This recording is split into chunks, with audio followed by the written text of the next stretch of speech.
1996 সালে এই জাতীয় পার্টির সমর্থনে 21 বছর পরে, দীর্ঘ 21 বছর পরে আওয়ামী লীগ সরকার আবারও ক্ষমতায় স্বাদ পায় এবং আওয়ামী লীগ 21 বছর পরে হোসেন মোহাম্মদ এরশাদ এবং জাতীয় পার্টির সমর্থনে তারা ক্ষমতায় আসেন এবং আওয়ামী লীগ পুনরায় তারা শক্তি ফিরে পায়।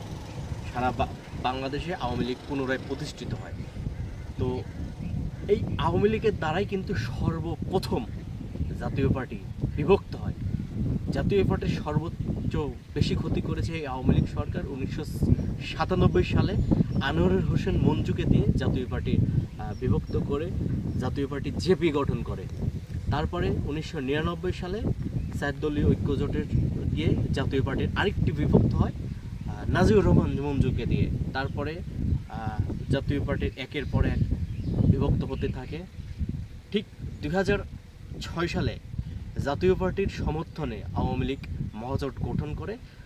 আওয়ামী লীগ ইতিহাসের সেরা সর্বোচ্চ বেশি আসন পায় 2008 সালে এবং জাতীয় পার্টির সাথে সেবারও বেইমানি করে এরশাদকে রাষ্ট্রপতি দেওয়ার কথা বলে শেখ হাসিনা এবং আওয়ামী লীগ জাতীয় পার্টি এবং এরশাদের সঙ্গে জালিয়াতি করে, বেইমানি করে, মুনাফিকি করে তারা 2008 সালের নির্বাচনে অংশগ্রহণ করে।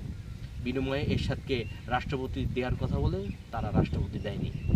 তারা নিজেরাই ভাগ বটোয়ারা জবরদখল করে বিভিন্ন রকমের